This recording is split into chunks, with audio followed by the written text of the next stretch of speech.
Ankh Nefer Seneb.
Imhotep, Maître Nefer. Soyez les bienvenus sur le plateau du Père Ankh Mteouti dans Rao et Tepou. Une rencontre, une aisance, un modèle d'être qui nous réunit chacun, soit pour Kush Kamit Kongotando. On dit nous Kush Kamit Kongotando.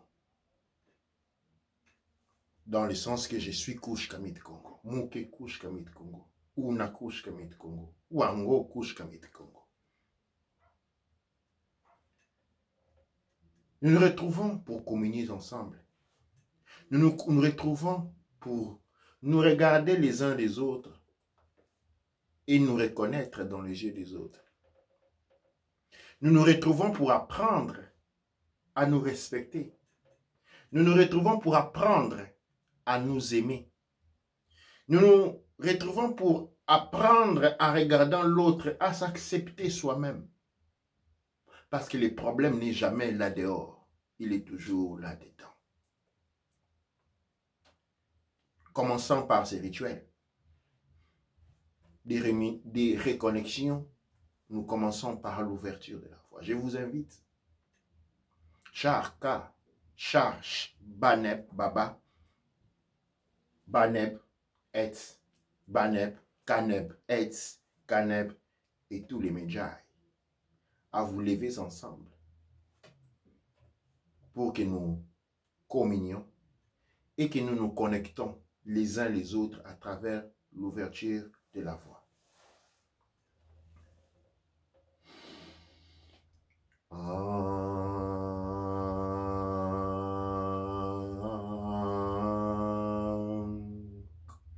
Anatrak embek et, nuk embek et. Anatrak api, nuk api, douane cher. Anatrak serket, nuk serket. Anatrak geb sernouf, nuk geb sernouf, douane cher. Anatrak ast, nuk ast. Anatrak amset, nuk amset, douane cher. Anatrak nit, nuk nit. Anatrak domotef, nuk domotef, douane cher. Anatrak nuts, nuk nuts. Anatrak geb, nuk geb, douane cher. Anatrak chou, nuk chou. Chou, chou, chou, chou, nuk chou. Anatrak tefnout, nuk tefnout. Tefnout, tefnout, tefnout, tefnout, nuk tefnout. Douane cher. Anatrak paou necheru, nuk paou necheru. Anatrak umbo unteru, nuk umbo unteru. Douane cher.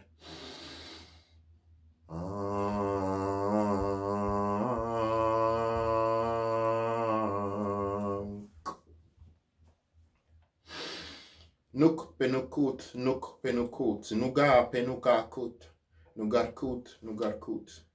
Nuk penukut, nuk penukut, nugar penukakut, nugarkut, nugarkut. Nuk penukut, nuk penukut, nugar penukakut, nugarkut, nugarkut. Ank uja se nep douane cher.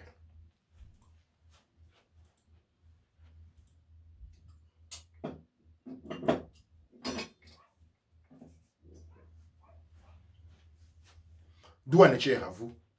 Et je commence par souhaiter tous ceux qui premièrement nous rejoignent sur les plateaux d'Hyper Ancre MTOT. Nous avons perdu les comptes de combien nous rejoignent chaque semaine et nous sommes de plus en plus ravivifiés. Nous sommes animés par les efforts, compris par tous ceux qui nous rejoignent à travers toutes les différentes plateformes. Et vous savez que nous avons lancé ce que nous appelons la religiosité Couche Kamit Congo, qui est un point de connexion. Je sais que nombreux d'entre vous ont tendance à rejeter la religion. Comme disent certains, faites attention à jeter l'enfant, l'eau sale avec l'enfant à l'intérieur. Quand on veut jeter l'eau sale, après avoir lavé l'enfant, on retire l'enfant du bassin et puis on jette l'eau sale. On ne jette pas l'eau sale avec les bassins. Et souvent, c'est l'erreur que l'on fait quand on parle de religion. Parce qu'on prend la tête, les complexes occidentaux des religions révélées, apportées par l'esclavagisme, et on les reconnaît comme mesures pour toutes les différentes expressions religieuses. Mais comment appelez-vous les Ifa?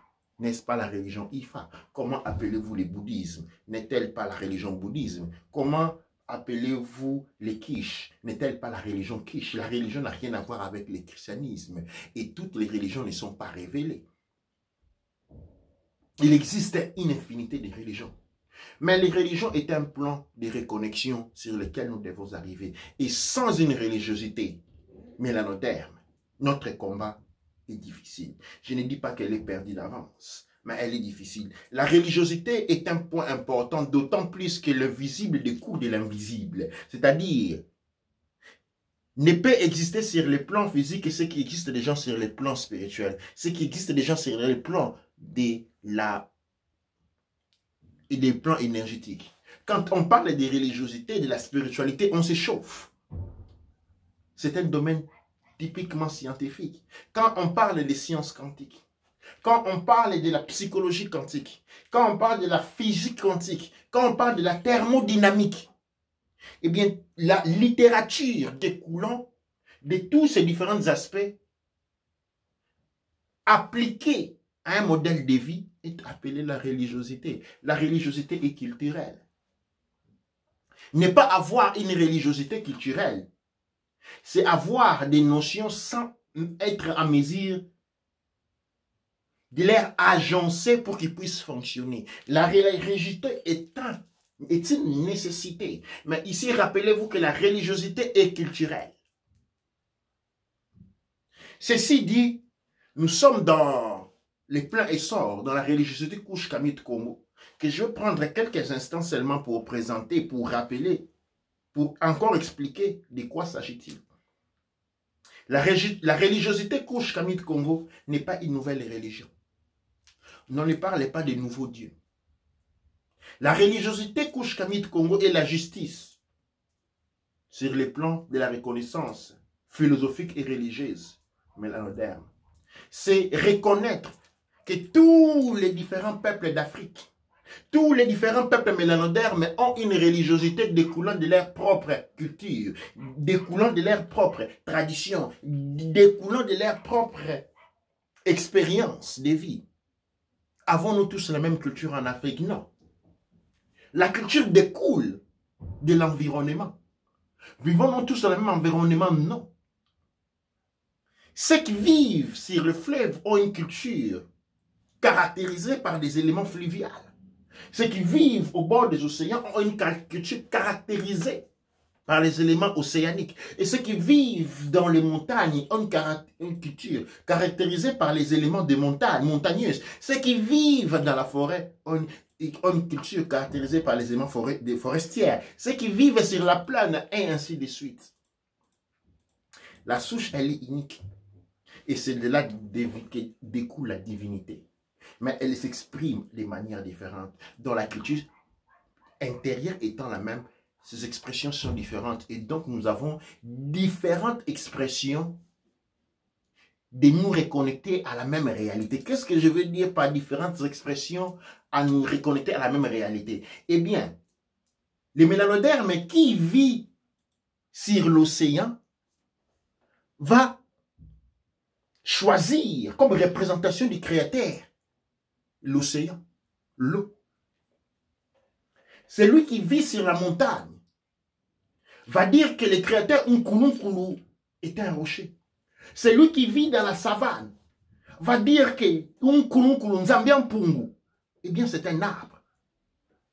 Et ainsi de suite, celui qui vit dans les déserts va le voir comme le feu du soleil radiant. C'est ainsi qu'on parle des rats. Ra représente un aspect culturel.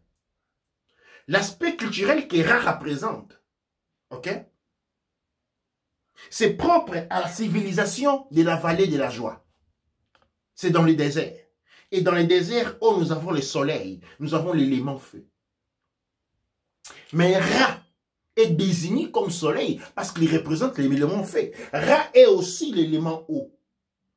Dans les peuples vivants, non dans les déserts, mais dans la partie océanique. Ra devient l'arbre pour les peuples vivants dans la forêt. Ra redevient quelque chose d'autre pour les peuples vivants sur la montagne. Eh bien, Ra change. Ces différentes expressions de la divinité que nous sommes à travers une nomenclature retrouvable au niveau de l'écosystème, crée la religiosité. Crée la religiosité. Et la religiosité Kush Kamit Congo, justement, porte sur les points de reconnexion, les 4 éléments. Dans la tradition Congo qui est la même, nous parlons des Makukumatatu, les 3 piliers. Les 3 piliers sont représentés par 3 pierres. Et les 3 pierres sont disposées en formation triangulaire. Les Makakumato, on dit les Makakumatatuma Congo, Malamba Congo. Les 3 pierres qui font les Congo. Et nous avons les 3 éléments.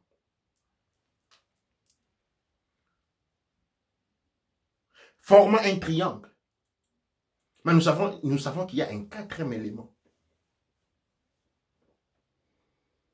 Les 4e élément se trouvent au milieu du triangle qui est l'élément feu. Le feu qui permet la transformation. Parce que le feu transforme l'air Le feu transforme l'eau. Le feu transforme la terre. De la terre, il la mit en métal.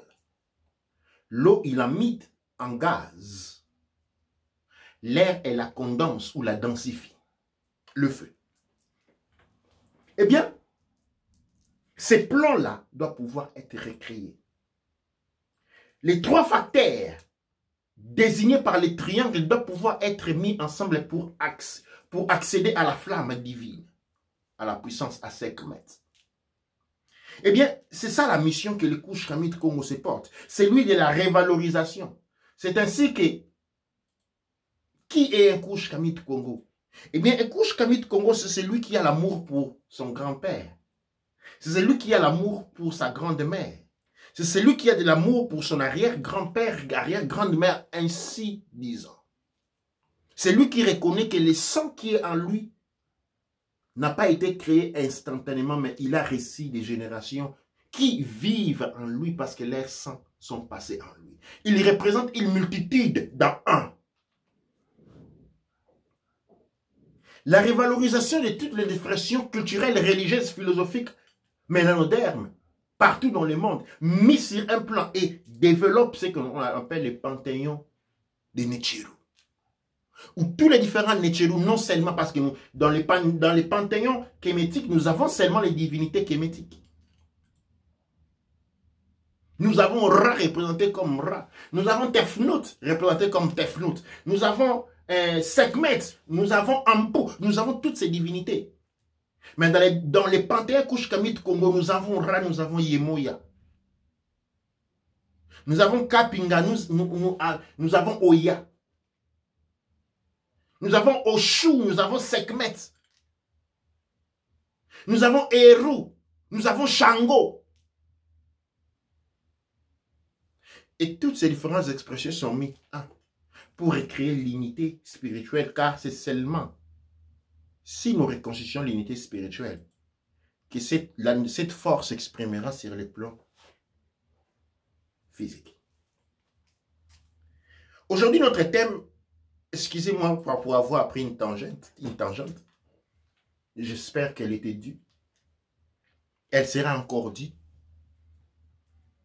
Les événements aux États-Unis ont été marqués par quelque chose qui est répétitif. Et sur cela, je vais commencer. Avant cela, je vais demander, nous allons prendre une minute de silence. Pour George, comment nous s'appelle déjà notre frère pour George Floyd, qui a été brutalement, encore un autre noir, qui a été brutalement assassiné par les forces coloniales aux États-Unis. Je vais concéder, je vais prendre une minute et je vous invite à prendre une minute de silence avant de continuer.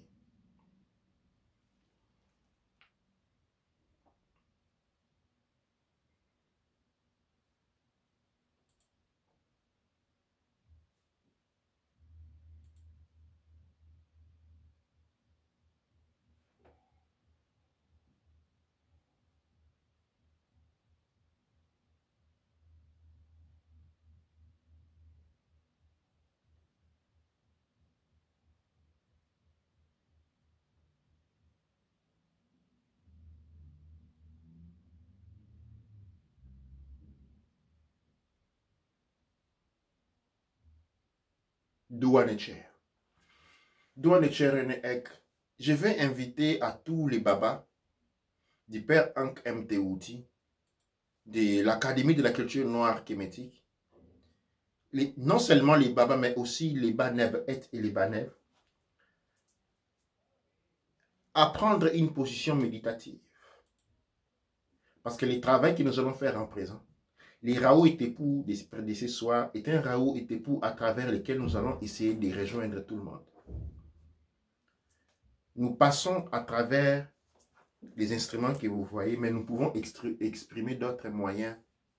C'est ainsi que je vais me servir des Baba et des Baneb et Baneb comme point de relais. Je ne demande pas encore cet effort au Kaneb et au Kaneb, mais je vais demander aux Baneb et des Baneb de rentrer en méditation. Vous pouvez suivre les Rao et Tepou, mais je veux que vous adoptiez une attitude méditative, de manière à ce que vous me servez de relais pour me connecter à toutes les autres personnes et parler de l'intérieur plutôt que de l'extérieur. Douanetia, nous avons... Ouais. Oui, nous allons en profiter pour saluer tous ceux qui nous suivent. Il y a le Baba Menchotep qui est là, Otep. Et il y a aussi Pta Neberger qui dit Douanetia et Otep. Alors nous avons Viviane Nguelung qui dit Otep, bonjour Baba. Il y a GP Folie qui dit Wenzo Fio. Wenzo Fio. Et il dit aussi Otep. Il y a Kwasi Yahoo qui dit Otep. Pta Neberger encore qui dit Otep. Et voilà. Et donc c'est ça. Et puis il y a beaucoup de personnes qui nous suivent qui disent Otep bonjour et vraiment content d'être là. Donc il y a beaucoup de Baneb et Caneb qui sont déjà présents aussi. Ouais. Donc je vais demander aussi au Caneb de m'aider. J'allais pas les inclure, mais une autre requête m'est arrivée pendant que je suis en train de vous parler. Nous arriverons à nous connecter à plus de gens, personnes, nous étendre comme une étoile d'araignée si vous adoptiez pendant ces Raoult et pour une attitude méditative, de manière à ce que ma voix ne parle pas de l'extérieur, mais parle de l'intérieur et rejoigne plus de temps possible. Parce que ce que nous allons discuter aujourd'hui est quelque chose d'important. D'où en est-il pour être là? Et c'est ta contribution que vous allez nous accorder. Notre frère Georges a été tué. Et cela étonne le monde. Et cela m'étonne. Ce n'est pas la mort de Georges qui m'étonne, mais c'est plutôt l'étonnement auquel nous nous trouvons devant cette mort qui m'étonne. On ne devait pas s'étonner. Cela a été ainsi pendant très très très longtemps. Aujourd'hui, quand nous parlons du racisme, souvent nous faisons beaucoup de confusion. Le racisme, ce n'est pas un comportement répressif. Okay. Le racisme est une doctrine économique et philosophique. Le racisme est une doctrine économique et philosophique qui a pour objet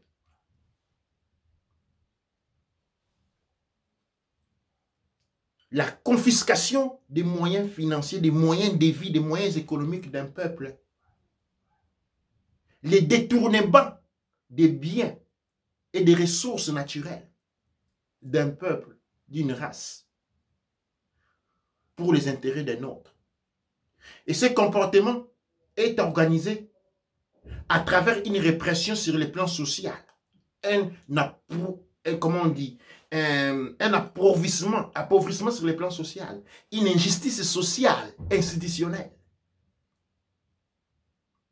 et une destruction de l'identité. Le racisme n'est pas un comportement de libertinage dû à une malédication.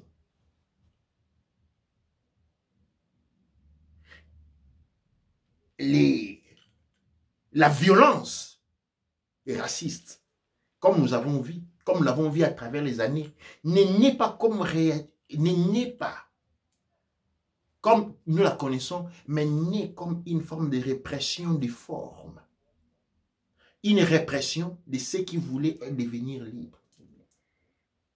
C'est ainsi qu'aux États-Unis, à l'époque de Frederick Douglass, dans le sud des États-Unis, dans le cours de la tribunal, un procès va être mené pour l'illégalité du lynchage. On va sur le cours du tribunal et on veut présenter une motion pour que le lynchage des Noirs soit aboli. Eh bien, ça n'a pas été le cas parce que la défense, c'est-à-dire la société civile constituée, a présenté comme motion de défense le fait que le lynchage faisait partie d'une culture occidentale, blanche américaine, et qu'elle a été pratiquée pendant des années et qu'elle faisait désormais partie d'un patrimoine culturel. Les lynchages faisaient partie d'un patrimoine culturel. Et que si l'on devait la rendre illégale, la question qu'on posait au tribunal et à la jury, et après les gens ils vont faire quoi? Comment vous pouvez les priver de quelque chose qui est aussi fondamental, qui fait partie de la vie sociale? Et quand on avance l'énoncé selon laquelle, parce que les lynchages constituaient un maltraitement, la réplique de la société civile était ainsi. Vu que les esclavagistes aiment leur argent, et qu'avec cet argent, ils ont acheté des esclaves, cela a été assez pour démontrer qu'ils avaient de l'amour pour ces esclaves. Et quitte à ces personnes à maltraiter ces esclaves, ça signifiait brûler son propre argent. Et donc, en vertu du fait que les maîtres d'esclaves aimaient leur argent et qu'avec cet argent, ils achetaient des esclaves, et de par conséquent, l'amour de l'argent était automatiquement transféré sur les esclaves, il était impossible du point de vue législatif soutenir dans le tribunal que ces gens-là étaient maltraités. Et c'était la fin du procès.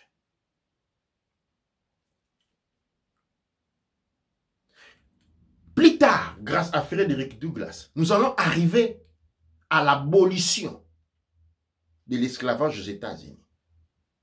Mais souvenez-vous qu'on a aboli l'esclavage en la rendant illégale pour gagner la guerre entre le Nord et le Sud. La fin de l'esclavage était une question de tactique militaire et non d'une maturation de la conscience légoderme. Elle était une tactique militaire pour gagner contre le Sud esclavagiste qui avait dans son sein des millions des esclaves, des milliers d'esclaves. Et après que la Constitution américaine ait déclaré que toute personne née sur les territoires conquis, appelés devenir les États-Unis d'Amérique, et devenaient automatiquement américains, eh bien les esclaves ont tranché la gorge à leur maître la nuit et le Nord a été victorieux. Il s'agissait d'une tactique militaire. En fait, juste après la victoire, eh bien, on change. On dit que oui, l'esclavage était aboli. Oui, elle était devenue illégale. Mais si on se retrouvait arrêté pour vagabondage au cours sur les rues, ou que l'on était condamné par un tribunal, alors à ce point-là, l'esclavage n'était plus illégal. C'est-à-dire aujourd'hui, et ça c'est la Constitution des États-Unis. Aujourd'hui aux États-Unis, il existe dans les prisons des statuts. Les statuts des hommes prisonniers, qui sont des blancs, et les statuts des esclaves. Parce que l'homme noir, quand selon la Constitution, rentre en prison et qu'il est condamné, il ne perd son statut, il redevient esclave. Et donc, la nationalité américaine aux Noirs, parce qu'il faut savoir que dans le temps, pendant très longtemps, il a été dit que la nationalité ne pouvait pas être reconnue aux Noirs. La nationalité américaine ne pouvait pas être reconnue aux Noirs. En fait, elle n'est pas reconnue. Elle est donnée au point où, quand vous allez en prison, elle vous est retirée. Et vous redevenez esclave. Et je ne vous dis pas les nombres de morts. Les conditions hors de dignité. Pendant l'esclavage aux États-Unis, les Noirs ont été portés à se comporter comme des animaux pour ne pas être maltraités. C'est-à-dire, dans certains coins des États-Unis, il fallait même marcher à quatre pattes. Il fallait pisser devant tout le monde. Il fallait faire ses besoins que devant tout le monde. Il fallait se comporter comme un animal pour ne pas être maltraité. Parce que dans certains coins des États-Unis, il suffisait de regarder les Noirs. Il suffisait qu'un Noir regarde tout dans le Noir, un Blanc, pour se mériter 361 coups de fouet. 361 coups de fouet pour avoir regardé tout droit. Maintenant, la question pour laquelle j'ai dit que je suis étonné de voir qu'on est étonné de la situation que ce genre de choses se passent encore aujourd'hui. Et c'est lui d'avoir pensé, si les lynchages avaient été un problème au XVIIIe siècle, parce que depuis un certain temps, elle faisait partie de la culture des Codères. Si dans les tribunaux, on a décidé que non, elle était un élément, elle a été présentée comme un modèle culturel. Pourquoi pensons-nous qu'ils ont oublié cela aujourd'hui? Ou pourquoi pensez-vous que cela soit disparu? On a accepté une réalité qui n'a existé que pour nos yeux. Le monde, en fait, n'est pas changé du tout. Mais les choses ont changé. Dans le sens qu'on a commencé à prétendre appeler les choses par d'autres noms. Aujourd'hui, nous devons faire ce compte sur cette réalité. Comment aujourd'hui et comment pendant tout cela nous sommes devenus aussi faibles? Et après avoir quitté les États-Unis, maintenant je vais du côté de l'Afrique. Je vais du côté de l'Afrique, je vais vrai, avant d'arriver en Afrique, je vais faire un tour dans les Gaïtas, dans les Antilles, à la Réunion et à tous les îles. À tous ces fils et filles des Camarades, il faut savoir un préfet. Quand les Américains mirent les premiers, disent-ils, les pieds sur la ligne, ils implantèrent un drapeau. C'est-à-dire territoire américain. Qu'est-ce que cela signifie? Les Russes ne pouvaient pas venir mettre un drapeau. Parce que les drapeaux américains avaient été déjà mis. Pourquoi avaient-ils mis un drapeau? Eh bien parce qu'ils ne pouvaient pas rester là physiquement. On n'allait pas construire des maisons sur la ligne. Et donc il fallait un élément pour dire que voilà, j'étais déjà ici arrivé.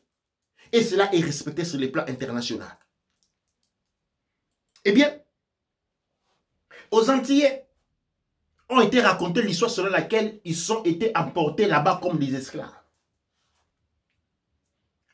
Un des plus grands mensonges de l'humanité qui a fait que ces territoires aujourd'hui soient des territoires français. Mais comment ces territoires peuvent devenir des territoires français pendant que l'homme de Cro-Magnon a apparu sur terre il y a 20 000 ans et que nous l'avons précédé d'une période de 180 000 ans? Comment voulez-vous que la France, la Belgique ou l'Angleterre désignent que ces territoires-là deviennent les miens et implantent son drapeau pendant que nous y avons été avant? Et comment voulez-vous que l'on puisse nous dire que pendant 180 000 ans, nous sommes seulement restés en Afrique et que nous avons entendu que c'est lui qui est arrivé il y a 20 000 ans comme l'homme de Cro-Magnon qui ne savait pas parler ni écrire, à la limite marcher à deux pattes, s'est développé, nous a dépassé dans l'échelle naturelle de l'évolution. Pour être en mesure de nous déplacer, mettre dans des coins pour dire voilà, je t'apporte comme esclave là. D'un point de vue, d'un raisonnement aussi platéal, cela est inadmissible. Mais nous avons admis l'inadmissible. Et aujourd'hui, mes frères à La Réunion, mes frères à la Martinique, au Guyane, à Tobago, au Jamaïque, regardent et disent, oh, j'ai été apporté comme un esclave, je devais rentrer en Afrique. Non. Les livres Tarana nous démontrent des recherches qui ont démontré que les Gaïtas, des peuples d'Afrique de l'Ouest ont immigré pendant plus de 180 000 ans. Nous avons sillonné tous les espaces du monde habitable. C'est comme ça que je parle de l'Afrique planétaire.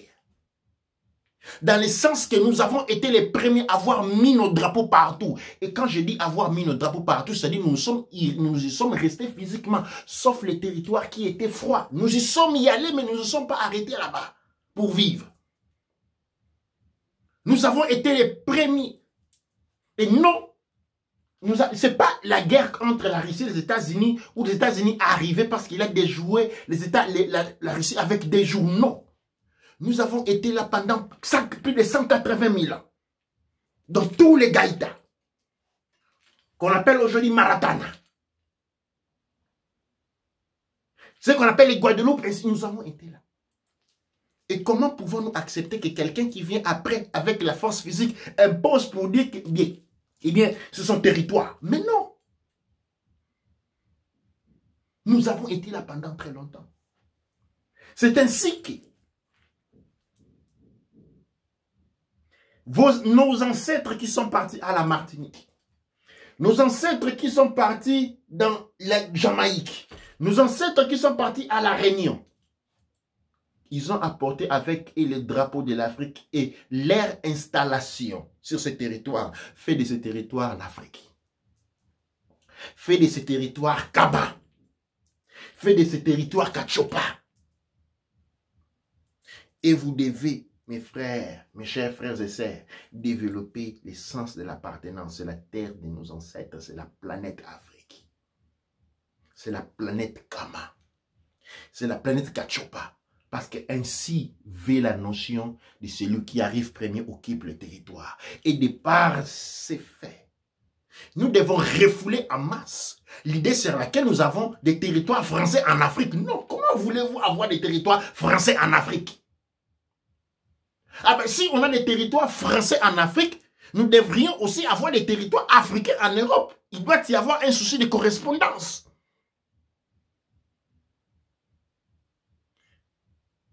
On doit y avoir un souci de correspondance. Où sont les territoires africains en Europe? Pour parler des territoires français en Afrique. Eh bien, nous avons été raconter un mensonge. Le mensonge de l'esclavage. Mais ce que ce mensonge cache derrière, c'est que nous avons été forcés. Les gens diront, voilà comment nos ancêtres qui étaient aussi grands sont tombés. Non, attention. Toutes les recherches archéologiques ont démontré un fait. Toutes les civilisations à partir des Kemet jusqu'à fin, on n'a pas trouvé d'armes en faisant les fouilles archéologiques. Il n'y avait pas de grands murs. C'est comme dans la forêt. Les lions ne se protègent pas des serpents en mettant des murs. Il n'y a aucun animal qui crée des murs quelque part. Il ne s'arme pas. Il suit l'équilibre de la nature. Eh bien, nos ancêtres ils ont été traumatisés en se retrouvant avec un être d'une férocité implacable. D'une férocité incapable qui tuait pour la soif du sang. Ce traumatisme a été puissant et on a été impréparé devant cela. On a été impréparé devant cela. Eh bien, aujourd'hui, nous sommes dans une phase, nous sommes rentrés dans la deuxième phase de la prophétie de Marcus Garvey de l'année 133. Et qui commence maintenant avec ce que nous appelons ici la deuxième phase. Et cette phase nous indique comment les choses vont procéder. Nous avons vu ceci comme point indicatif les comportements meurtriers qui a porté à la mort de notre frère George Floyd. Eh bien, voici la deuxième phase. Elle est censée s'intensifier. Elle est censée arriver à un point d'actualisation, des manifestations tellement féroces qu'encore une fois a traumatisé les mentales des Africains et des mélanodermes au point où nombreux ne seront même pas en mesure de fuir devant une telle violence, un tel carnage.